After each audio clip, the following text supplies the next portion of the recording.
win, who's gonna fail. Yeah, all PMs do. That's all they do for you. They're just numbers people, Calvin. That's all they are to you in your own mind. You were saying some awful people off camera right there about producers and just PMs, just That's right. real stanky stuff. Just being stanky to them right now. Yes, only the developers are the people who matter. Okay, let's try to dig you out of a hole. I took yourself into that one. A hole of my own making, by the way. Not so bad. Yo, we're gonna get to two this week. Oh, that's big. That's a big deal. Yeah. All right, let's talk about UA and Yeah. launch plans in general, right?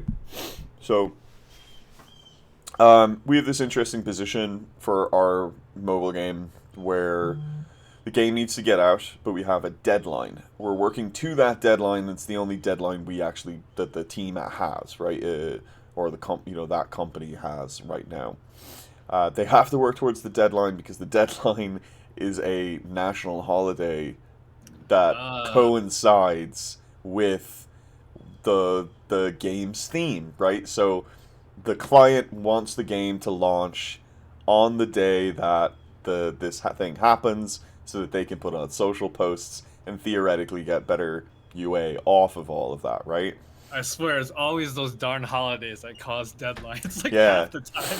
it's all those darn people with the budget strings telling me telling us when the game has to launch and Yeah. everything else like that, which is also a whole topic to itself that I'm dealing with different stuff of just game phases, game development phases, and like making sure that you're going through the phases and like, hey, just call it out. But right now, we're in this interesting position where it's crunch, right? Like the game's gotta get done. The people who are still working on it need to go hard, but in the background, we're figuring out what are the original territories that we want to land in. Now, I don't know how much you're seeing on that side with the research that you've been looking at over the last while, but our plan right now is like it was go Brazil, tertiary market, non-English speaking, do our tech launch there, right? So if you think of the phases of our soft launch or whatever, right? We get the game out, but the original is just like a tech thing. I don't deal with like alpha, beta, or anything like that anymore, right? This is just a tech launch. Get the game out, make sure it works, harden it up. Now, problem is that when we're going to a tertiary market, especially with our game theme, um, you don't have the same, like societal alignments sometimes.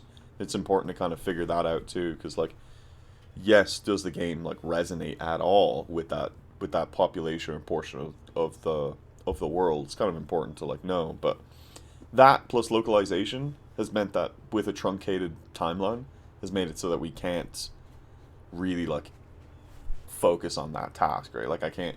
So what we're doing is we're going to New Zealand first, then we're going to go to Australia after that, and the big thing there is that these are Western style democratic countries that work on the other side of the world, so their news doesn't necessarily influence our news. So if there's like a bit of article or their app store, but not a lot of people are like theoretically watching that app store as much. Even though just being real, it's like people are watching app stores. Like I watch Korea, I watch Japan.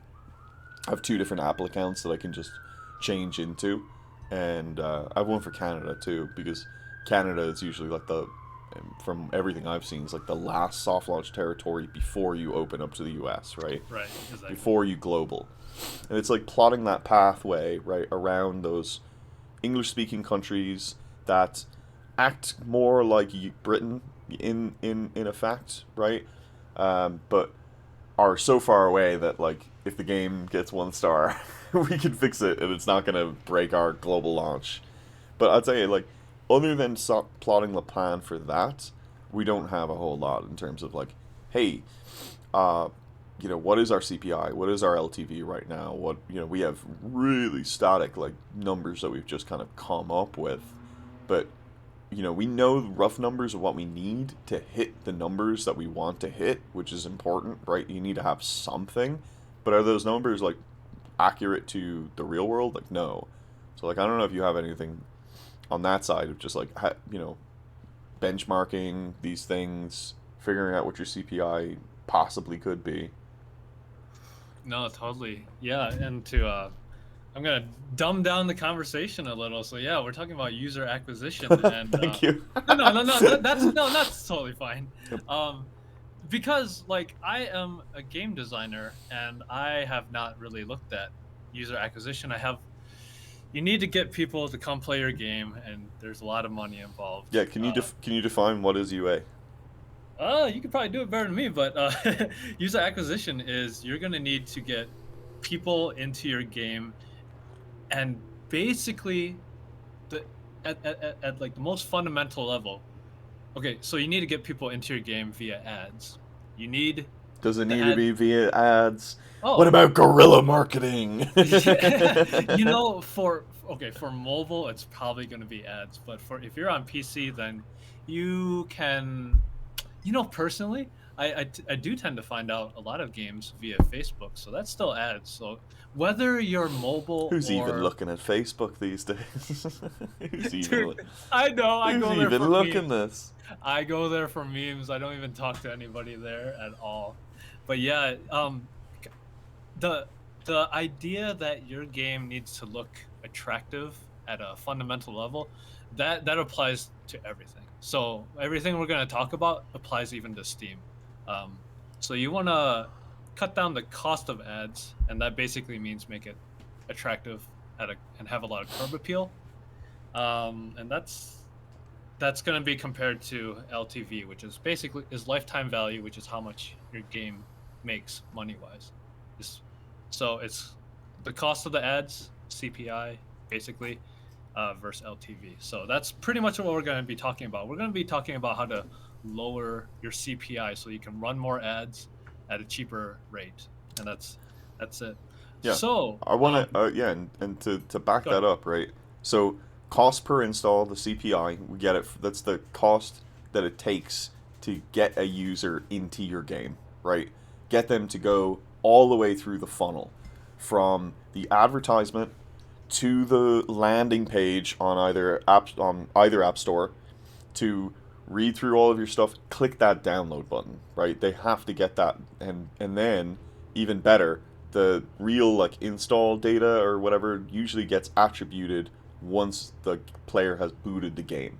So if you're using some of these third-party softwares that have like backtracing or anything like that, and you're trying to figure out how efficient my funnel is, right, my click funnel from my advertisement down, you can find some software and some third-party stuff that allows you to stick it into the app so that you can attribute that actual ad spend a lot better.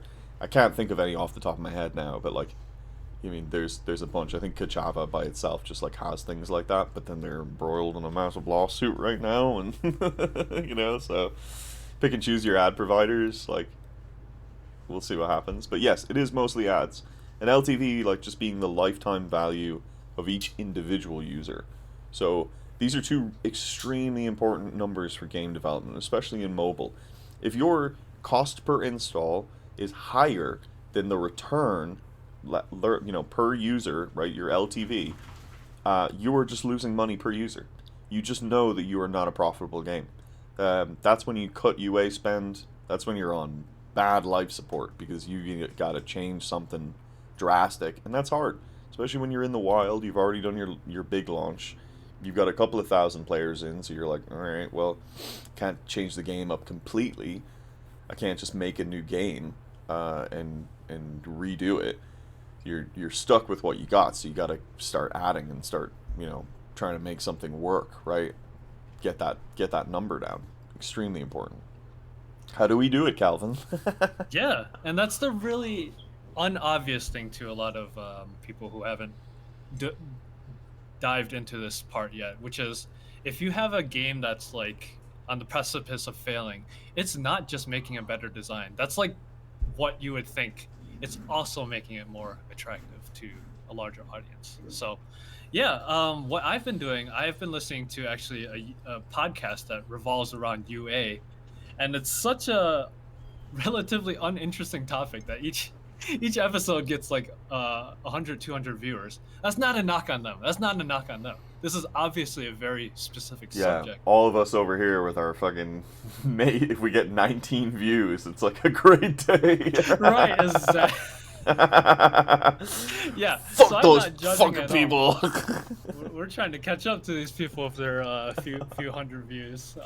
So yeah, but I've been learning a lot and combining it with my own knowledge. But I can definitely give you some metrics that I've heard from them. So I am kind of parroting them.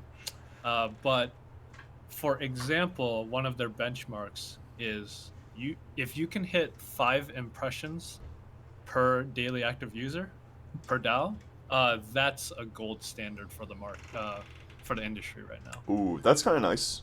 That's a good little Yeah. piece of tidbit right there. Yeah. So for every impression, if you get one download, or sorry, every 5 impressions you get one download, like a 5-to-1 ratio.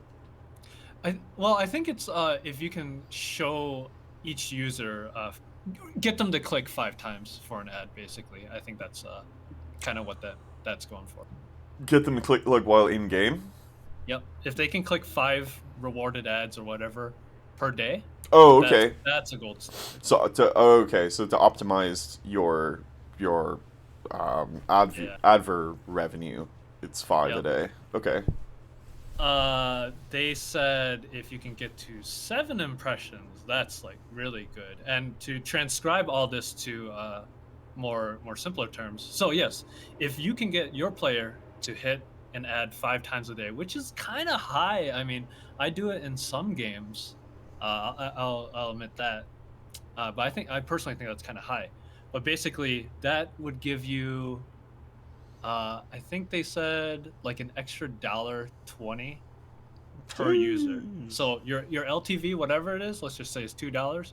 Now it's $3.20. I mean, that might sound like not a lot, but let's just say you have 100K users. Yeah. Yeah, that's like another 300K or Even that, it's like, what- do you want $1 a day from 100,000 Yeah. DAO? Like, all right, Yeah. but you know, what I mean, look, you know, what I mean, reality is those numbers are like having that much DAO is like huge, right? Like, if you can have, you know, what I mean, the goal is, you know, what I mean, let's get into the 300,000s or 90K or something like that. That like, you'd be really hard pressed if you only have 90,000 users and your game's been out for like a couple of years, right? Like, how are you not growing your audience market share? But you know, each their own, and every game has its own levels and standards and things that it needs to be successful. And like understanding what it means to be successful here is like a massive, massive deal.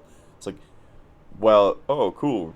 Isn't it great that you got an extra dollar off of your, you know, onto your, you know, your non-paying user? It's like you're getting $1 a day from 30,000 users if you have 30,000 DAO, or like take, you know, whatever percentage of that watches ads. Like, that's still a chunk of change that's going to go and keep that dev budget moving as long as you can get that stuff out. Now, there's all different types of things that'll move and up and down that number, but you know, even just taking that, benchmarking it in, and then being under cognizant of like, well, maybe I make $1 from purchases every 30 days or something, right? Like, you know what I mean? Can you get players to spend within that first 14 days and then check out your cohorts and see who's my, you know, weekly spenders, who's my bi-weekly spenders, who's my annual spenders, and then rank those.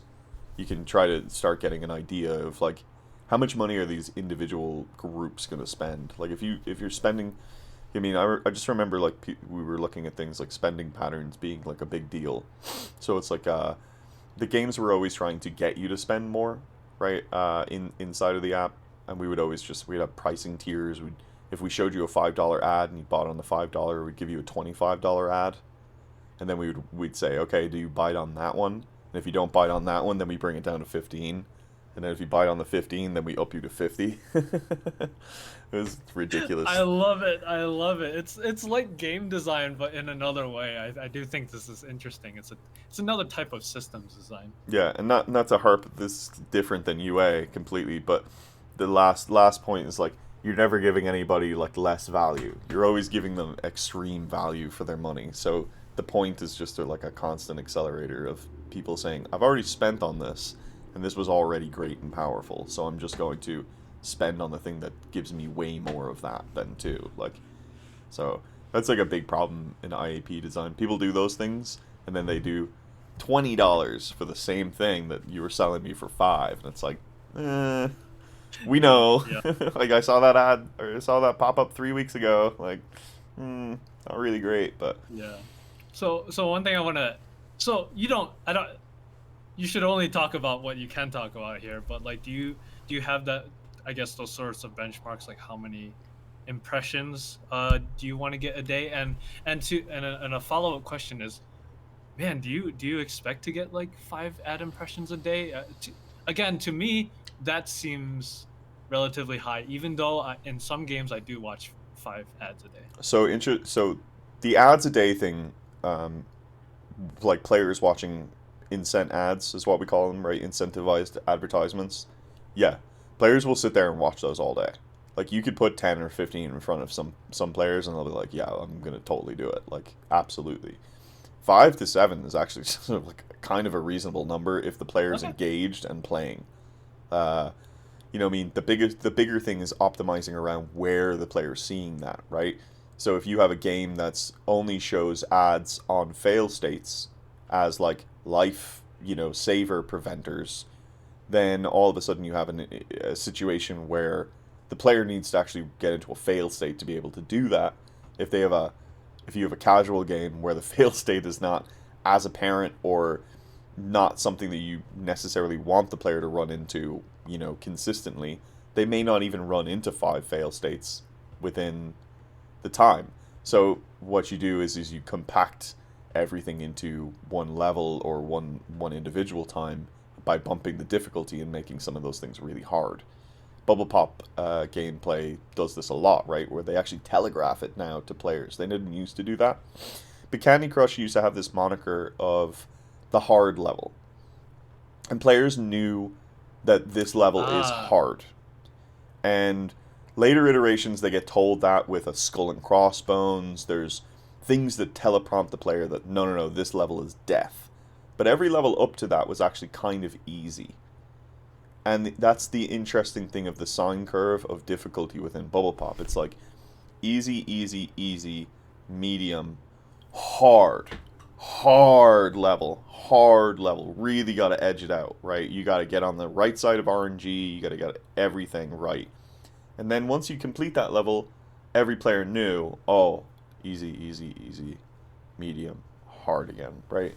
And it was interesting. that cyclical nature of it, not in that order, but you can see what I mean. Like, players knew that there would always be easy levels that they could just blow through right after that hard level. So they didn't mind necessarily spending on consumables at the start, or at the end of the level if they got into those fail states. They don't feel bad, and then they watch a bunch of ads to gain the 5+ moves, and then to, you know, um, get their progression back after that. Royal Match and a bunch of other games, and like, or well, Royal Match and then Bubble Witch Saga as well. They now have, before you enter the level, you have like the butchers, you have mechanics basically that give power to the player, but they give power based off of win streaks. So if you've won 3 levels in the past, like in the last row, then you get additive power the moment you come into the game.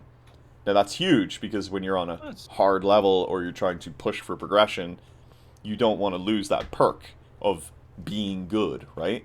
But think about how the structure works. I get to my hard level and I've got my mechanic, and the hard level's hard. So maybe I fail, and then if I fail and I go back to the start without completing the level, then I lose that perk and I have to rebuild it again. But I know that the next 3 levels are theoretically going to be much easier than the level that I'm on. So I spend to get through that one level. So then I can get into the easy levels and I don't have to rebuild my mechanic again. Right? I don't lose that additive power. interesting. So Yeah, I the, didn't know that. so FOMO players with little bits like that is pretty interesting, because it also, then you see it always, because of the structure, even if they did fail and then they complete that level, they'll get back on the train of rebuilding it very quickly, but it still takes like 3 or 4 levels, just because of the difficulty curve keeps going back up. But this isn't UA. this is Yeah, well, it's definitely related because we're talking about getting ad impressions in your game, and yeah, if like I said, if 5 is gold standard, 0 is you're dead in the water. That means you have no monetization. Assuming, okay, let's just say you don't have in-app purchases, you don't have IAPs. Then if you don't have your players watching ads, then you're literally not making any money. So you need to ads is like 30% of revenue. Yeah, and it depends. Some game genres, especially, it's like 90% or 100% of your revenue. So it does depend. Your hardcore games tend to be less ad focused, more IAPs. But yeah, so you really alluded to a key, which is if you have ads in your game, you need to weave it into the game design. If you just slap it on, it's gonna be ugly. It's gonna hurt your economy. Yep. People will quit. I mean, it does matter. So you need to think like a game designer, even though it's not really pure game design fundamentals. But yeah, what you're talking about reminded me. So like my experience, I worked on an idle game, a mobile idle game, and we had a rewarded ad when you came back. So it's like, you've been gone for 8 hours, you made $1 million. Would you like to double that money just watching the ad? Perfect. And that's like easy for anybody to comprehend. They're like, hey, I was just gone for 8 hours. Meaning if I watch this 15-second ad, I would get 8 more hours added to it. So it's kind of an easy calculation. So here's the interesting part. We don't come back for 16. Oh, yeah. Make $1 billion and be like, well, I'm not even fucking playing this game anymore. I already won. double or nothing. Yeah. Oh my God, there's some games like that. But what we did was we talked to a game design consultant, and then he's like, hey, you should redesign that panel to look like this. And honestly, he didn't change like a terrible amount. It was just like changing like the sizes of certain buttons and like where the close button was, maybe like 5 UI changes, and actually our ad revenue doubled. Ooh, just okay. from that. Yeah, so even just the presentation of this via the UI can make a drastic difference as to if people click on your ad or not. So there's a lot of factors to it. It's interesting. Look, people disregard UX overall. Still, it still bugs the shit out of me that's the case. It's like UX should just build your game. You know what I mean? Genuinely, like build from wires is just like so much better. Like fail on the paper, fail in the click-through prototype. Like build these things out, and the onboarding of information is extremely important there. But that's the thing, is like those are just great A/B test candidates. You know what I mean? Things that you want to put side by side and say like, all right, this cohort of people, they all get this view and this information on that panel, and these people, they all get this view and this information on that panel, and you just see which one performs better, which one takes like baseline people and just moves them up a little bit more, right? Will you guys be doing A/B testing for soft launch? I'd love to, but we don't have the tech for it. Yeah. That's the reality of it all. So I will do my own A/B test experiments as much as I can. Right. But really, I'm just going to be super reactionary to the retention curve. That's the only thing I care about. Like, my goal is to get players as a PM in that position or whatever. Like, not really a PM in that position. I'm not really doing that position anymore. But when I was doing that position, and what I would say to anybody who's going to be doing that is like, just focus on getting people to day 2, and then focus on getting people to day 4, and then just focus on getting people to the end of the week, and then try to get a good 5-day rolling average. Like if you can get a good 5-day rolling average on something like that, then it's like, okay, you can see some promise, you can see some legs, but you have to get people over that hurdle of the first day and the first session. Like, they need to be coming back for whatever, for the game, really, but like they have to be coming back. And when you're in a technical soft launch, especially when the game is like first come out, like I've talked about this plenty of times before, but like my moniker is always retention, then engagement, then monetization, Absolutely. right? Like, get the players in, keep them there. If you can keep them there, get their session lengths to be longer, if and more frequent or whatever, right? But get them there and keep them there, and then once they're there, then start trying to figure out how to serve the right ads, figure out where to stick in some of the other stuff. Baseline monetization is what you're also testing up front. You're not trying to go really, really crazy on, you know, these big systems that allow you to dynamically change your IAP messaging or anything like this, or like, you know, what ads you're serving. Do you even need bundles at launch? Like, I don't think so. Like, all you're trying to do is just check to see, if players care, do they go to the store and buy some gems? Right. Right? And if they do, what's the frequency of purchase at this absolute base level? Because that's what you need right now. You need data and baselines to be able to, like, properly understand the health of your game. Like, up until this point, like, you know what I mean? This is where things kind of change from theory to real stuff. Where at the start, when we are trying to do that UA side, when we are trying to figure out, hey, we need to get players into this, you've made up a lot of numbers based off of either emailing, one of these ad providers and just being like, here's my key search terms.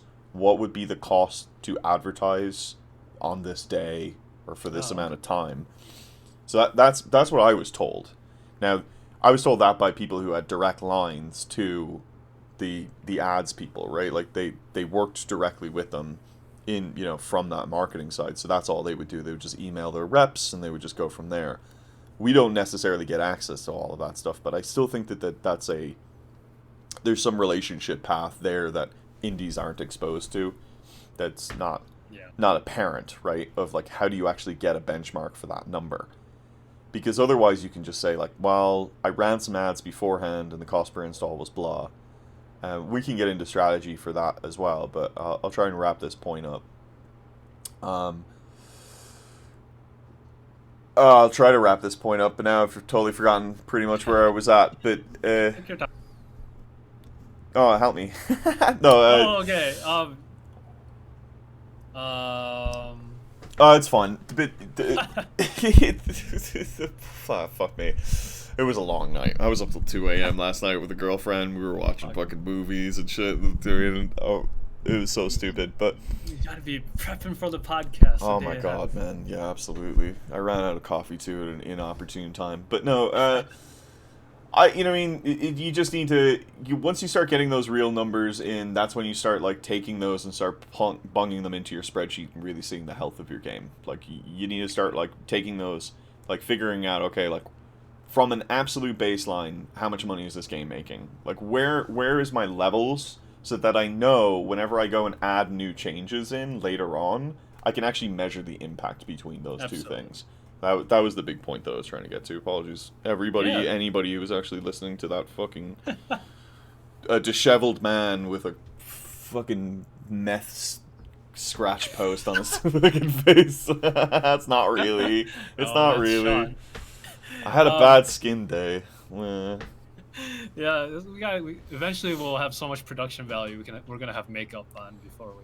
But here's an interesting way to benchmark two different ways for benchmark UA for CPI on an indie game, but also then like try to test the waters for your ideas. We've talked about this like a year or something ago, but one is to actually make a fake App Store landing page. You can do these things on Google Play where you can make a pre-order game, and what people care about, because we'll go back here a little bit, but Calvin talked about this pretty succinctly on the LD side of things, right? We consume with our eyes when we look at the App Store. We consume with our eyes when we look at ads. Something needs to be interesting and grippy and sticky for me. Something needs to grab my attention to pull me over to there, and those are the ones that are going to perform the best. But how do you even benchmark and say, is this the best way to present my game? Is this the most interesting artwork that I could put forward. How well does my thing do? And those are all a part of your Marketing 5 panel. If you look at either of the app stores, it's the same on either side. You have your icon logo, that is the first thing that people see. It's the first bit of intrigue and art into your thing. That's why a lot of the times we'll theme that icon depending on what part of the year we're in, what events are running, and we'll change that thing up so that players like get a better understanding of like the health of the game. They see that this game is in development. It's like constantly being changed, blah blah blah. Like builds confidence in the player. Like that's the aim. Whether or not that actually translates into that is a completely different scenario. But then you have, from the app icon, then you have a video. So you're usually your first thing. And then you have panels after that, right? But those Marketing 5 panels tell the story of your game. And they're usually just static images. So you can make a trailer video, put that out on YouTube. You can advert off of the YouTube video and redirect people to the landing page of your game. So if you make up that, make up your game, before you've even put a line of code down, pay a concept artist or an artist to make you up those panels and an app store icon, pay the $100 to get the position, like, on Google Play. Or I think you can just do it up for free, but on iOS you actually have to spend a little bit of money to get into the App Store ecosystem, right? But it's pittance based off of what you're actually going to be spending in real life, emotionally, and everything else too, right? But then start doing ads off of that. Now look at how much money that you're actually spending on that side, and and then see how many impressions you're getting into your page, and then look at how many people from the impressions click the pre-order button. Because that'll tell you what your actual CPI is, the people who pre-ordered your game. But you can get that data from Google Analytics and then use the YouTube, or use your click or your funnel advert stuff, which will just tell you how much you've spent, how many people have seen your thing, and where in the world they've seen it, and you can kind of link the two together. So it's an interesting way to kind of do the math, but get your benchmarks earlier on. But it helps you to benchmark, how well is my launch trailer going to do? How well is my game concept work? Do people get it? Do they align with the screenshots that I've put out? Well, great. I'm actually going to run an entirely different campaign, same pages, but I'm going to do a different video, a different 5 panel for the same game concept, and see which one does better. Right? Yeah. This might sound foreign to a lot of people, but this is actually a best practice. Basically, every big company does this. They test the waters on the concept somehow. They should do something, but yeah, they should do a little portion of this. You need to know if it's going to resonate before you spend fucking millions and squillions of dollars on building something. Right, and especially at the indie level, this is something I see most people just kind of skip. I will say, if you're super green, I will just say that your game is probably not as interesting as you think it is. I'll just say that. If you've never done a game jam, you've never put out anything, you'll probably hit this very quickly. So, yeah, it's very important to understand what is resonating with people, and there's a lot of different ways to do it. In the mobile world, I mean, you just explained it perfectly, Sean. Is like they have quite a bit of money, and they can just drop a lot of concepts out and be like, oh, actually, we should do a fantasy theme, not a sci-fi theme. It has 5 times more people. That's a good example of how they do it. And but yeah, I know we've been talking a lot about mobile, but I do actually want to talk about the Steam side of things, where people tend to not do it as much. No, it's a different world. It's a different world, and like as you said, like if you're a green dev, it really just depends on what you're working on. Like my side of things, when we're talking about here, like we live and die by the razor's edge of free to play, and these are still the benchmarks of what you're looking at when you're doing those types of things. But you have to understand, if you're putting out a game for free, and you've already spent 6 months, 2 years, 8 months working on something, then you need to fucking make sure that that thing works. Like, there's budgets on the line. Like, you have to stick down a lot of money up front to make sure that that bet's good. Um, Yeah. so if you're just like a green person making a hyper casual game for mobile, and you think that, like, well, I can just get people in. It's like, yeah, you probably can. Try it. Just try it. Just see what happens.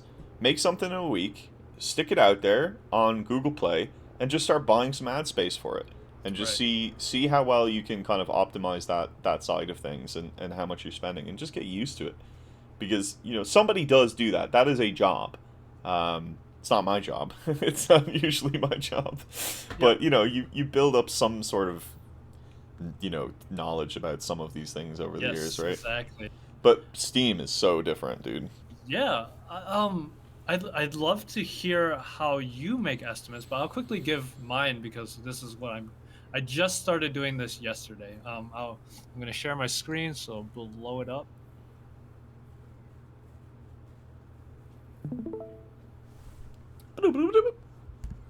All right. Is it showing Yeah, it's looking great, actually. screenshot of it? Yeah. So Steam Fest is going on. Steam Fest is like for 1 week you have 100 some demos to play, and I often play a lot of different games in it, and I write notes down, and I also write predictions down on how well I think the game is gonna do. God, you're so cool. I love this.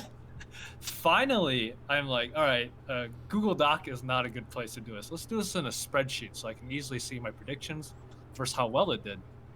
So I think because Steam is a little different, you just need to get good at having an eye for what does well. So what I do is I look at the game, I play it, and then I look at the trailer as well. That's very important. And then I make a prediction on how many reviews I think the game will get. That's the only thing you can really easily track. So just for example, Brotato, that was a Vampire Survivors S game. It's a twin stick, so a little different. I was like, oh, this is fun, but it I personally think twin stick shooters perform worse than auto shooters like Vampire Survivors. So I was like, it's just gonna be 600 reviews. But then I track. Let's see, what is this? 1 month late? 2, 3 months late? 2 or 3 months later, I'm like, okay. Well, it turns out this game had 1,600. So I was off on my prediction, and then just mentally, I would just like kind of think about it. I'm like, no, it didn't have a big publisher. I guess I'm wrong. Maybe a nice action twin stick shooter performs better than I thought.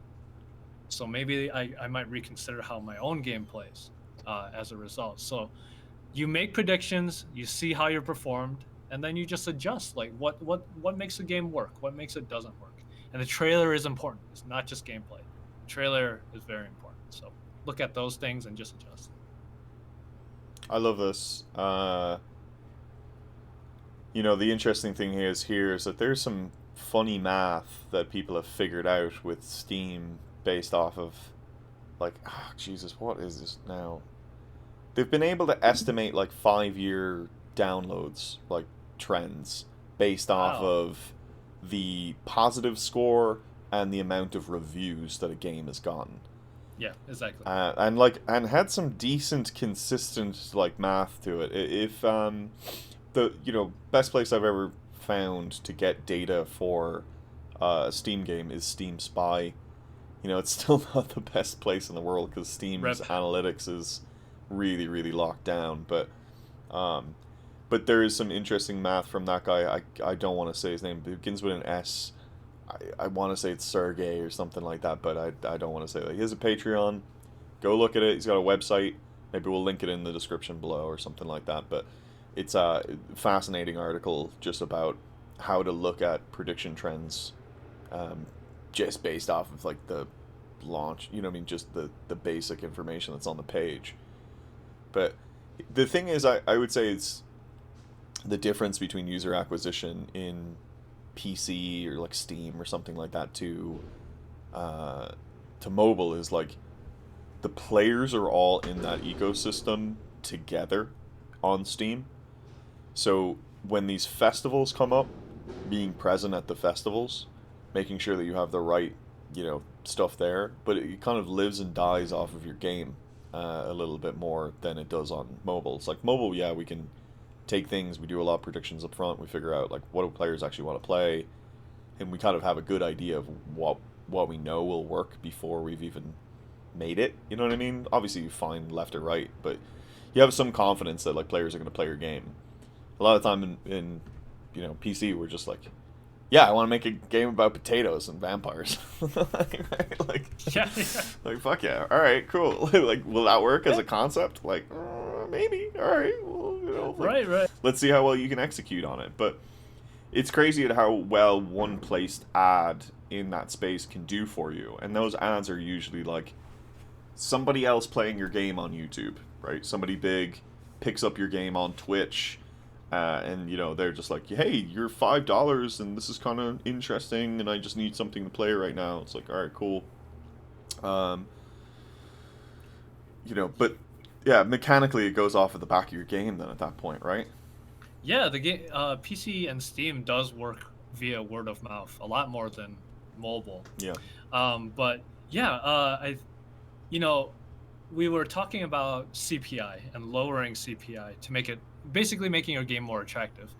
If you do the same thing I did, which is like test your ability to predict how well a game does, I mean, you will very quickly notice that if your game looks shoddy and amateurish, you will get low reviews. I mean, it doesn't matter how brilliant your gameplay is. So basically what I'm getting at is a lot of the same principles apply. You need a hook, the game needs to look interesting, and you have to make the player want to play it. So I think this is a great way to kind of learn. And just to quickly go off your point about the potato, Brotato, it at 1,600 reviews, it made $130K, which is not too bad what am I fucking doing with my life? For an indie game. That's wonderful. If you take a look at it, it's a simple looking game, but it's clean. So, great. And it looks fun. Great. Yeah. And for a $5 price purchase, like that's probably perfect for those things. And absolutely, for your first game, that's all you need. I mean, that's a year's salary in your opening couple of weeks.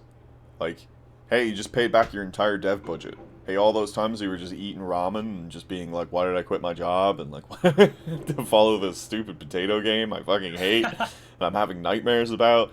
And then you launch it and you're like, I don't know what the frig is gonna happen here. What the hell?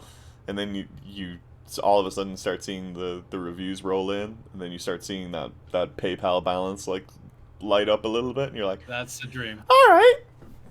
I made for a potato game sequel. Yeah, I made 20 cents. Like, yeah, potato game number 2. Like, I don't know, you know what I mean? I'm just a potato developer now. Like, that's all I do. I just make potato games my whole career. Because it's hard. It's hard to replicate success. You know what I mean? Yeah. We always talk about this. Like, you can't capture lightning in a bottle, but everybody fucking tries to. Everybody tries to. Yeah, to kind of wrap this up. Yeah, have you ever played Doodle God? I think it's an old PopCap game. Anyways, you just mix elements together and you see what happens. Oh, I know exactly what you're talking about now. Yeah, yes, it has like vials. It's like papered background or something like that. Yeah. It's very simple. Very simple. Yeah, that game was, especially the first game, was super successful. But back when there was the flashlight app was the most important thing. Exactly.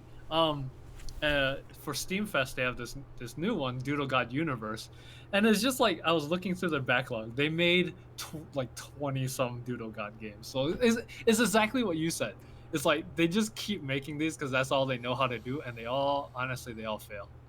So it's like you don't want to get stuck in that position. Yeah. Oof. Sorry for the developers there. That sucks. Out. Hey, we're doing it again. All right. Cool. It's the money, you know. This time it'll work. All right, maybe. Yeah, but yeah, that's all I got. I think it's time to wrap up. But yeah, this is all important stuff. Whether you call it UA or make Steam marketing, it all falls under the same umbrella. Yeah, just what's your launch profile look like? How to get some better ideas on how to be successful there, There's so many Yeah. more. We haven't even touched on any of them. You know what I mean? Yeah. Partnering with people, making sure that you're active at these festivals, making sure that you're, you know, if you're trying to find a publisher, make sure that you're being active at game festivals if you can be, whether you're in Europe or in America. Like, try and link up with a few independent developers. Like some of these, the bigger things like PAX and stuff, they all have independent sections, right, where they sell booth space at a lot cheaper discounted rate just for indie devs. Like, just talk to these people. Like, talk to the staff organizers. You can reach out to them. That's what they're there for, you know? Do not launch blind, and don't just rely on a couple friends saying, "Oh yeah, this game's great." Literally Don't do do no marketing whatsoever. Don't tell anybody that you're even making a game. Just drop it on any of the stores and just say, I made $1 million. I'm the Stardew guy. The Stardew guy did it. I can do it too. Alright, I love it. Alright, thank you, Calvin. Later. Later, dude. It's nice to get 2 in a week.